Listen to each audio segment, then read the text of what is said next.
basics with geogebra and doing your angle chase. Some things I learned last year that I think would be really helpful to you. First off, if you're going to create parallel lines or parallel segments, you have to do that by first creating parallel lines, and then you will do segments over the lines. But your lines really won't be parallel, or it won't be easy to accomplish having parallel lines unless you use the parallel lines feature. So what I'm going to do is I'm going to go up and just first make a line, and I'm going to go to this icon right here, slide down the menu to line, and I'm going to click. That'll make a point, and I'll make another point, and that will create a line. Let me go get off that mode by clicking on arrow. Now I'm going to slide over to parallel lines, and I will click on this and then make another point. And now you see I have parallel lines, and I'm going to make another point on that line. And so if I want to create parallel segments, I want to put segments on those lines because I know for sure that they'll be parallel. So I'm going to click on that point, click on that point. You can see that that segment is showing up now on there. And then I'm going to go down here and do it again and go like so. Now I want to get rid of the parallel lines. I want to get rid of the line part that goes on forever. So I'm going to click on this, and then you go to Object Properties. Actually, I can just click on Show Label, and it'll make that disappear. Now notice that the segment remains there, and I click on this one and Show Object. If you have I was working on this on my iPad, and this is the function that you can use for an iPad that will help you if you like I'm working on a PC right now, but this little kind of looks like a spur on a horse. I mean on a boot, on a cowboy boot. If you're riding a horse, that's what you use if you're not working on a PC. But I think you can also just go to the help menu, go to Google and just say, how do I do this in GeoGebra? And a lot of times you can find out answers to those things. All right, so just let me show you a few more things. Let me make another segment that just goes through both of these segments, and like so.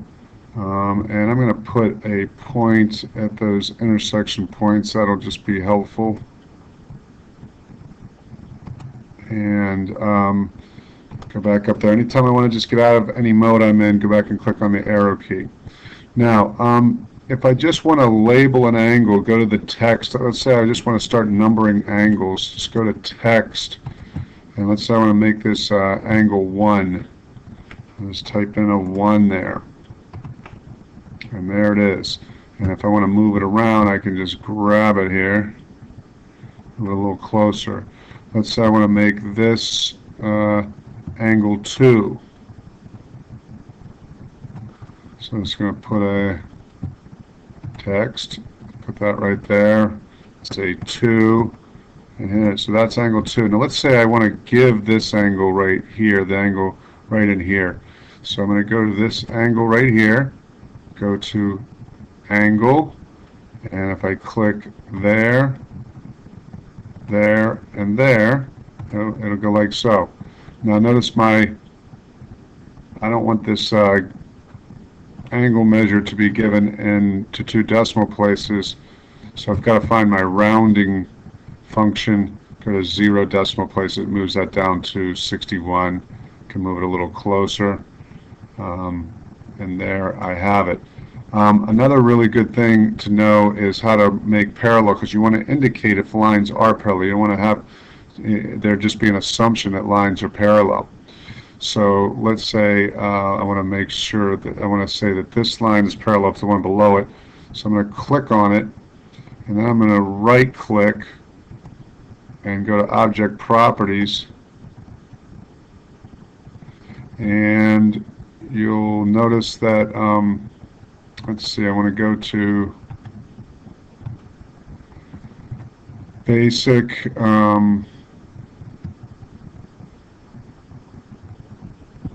me hold on a second. Let me pause it for a second and make sure I know how to do this.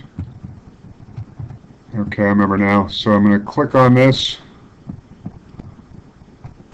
Click on that segment, go to Object Properties, and go over to Style, and then Decoration, and go down here. Let's say I want to use this one, and notice that that's now on that. Now I want to put it on this one too to indicate it's parallel to this one. So I'm going to right-click on that one, go to Object Properties, and click on that, and should have it there. Now I can see that those two are parallel. And let's say I had two segments that were the same length. And again, I would want to verify that. So let's say I want a segment of a certain length, segment with a given length. All right, so when I click on here, and then I might say, I think it's giving in centimeters, I might say 6, and say OK. So there it made that. I'm going to move that, and should lock that in place. Let me go back to the arrow key. It should lock that in place. So if I put that on that line right there, and then let's say I made another one of those right here, a segment with a given length, and I click there. Let's say I want that to be 6 also.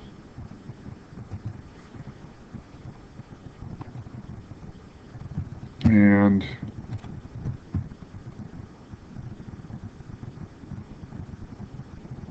I want it to realize that, I've sort of created a trapezoid there. And let's say I want to make sure that everybody realizes that this is congruent to that segment over there.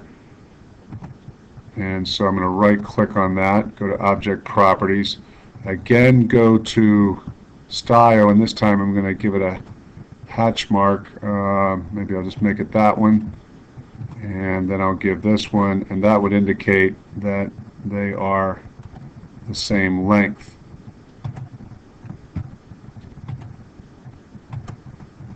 And so, all right, so there's lots of other features, but that gives you some of the basics. I'm not going to want to see all these dots, but you need to leave them there when you're labeling angles and such in the beginning. But those are some of the basics that may be helpful to you as you're getting started doing your design.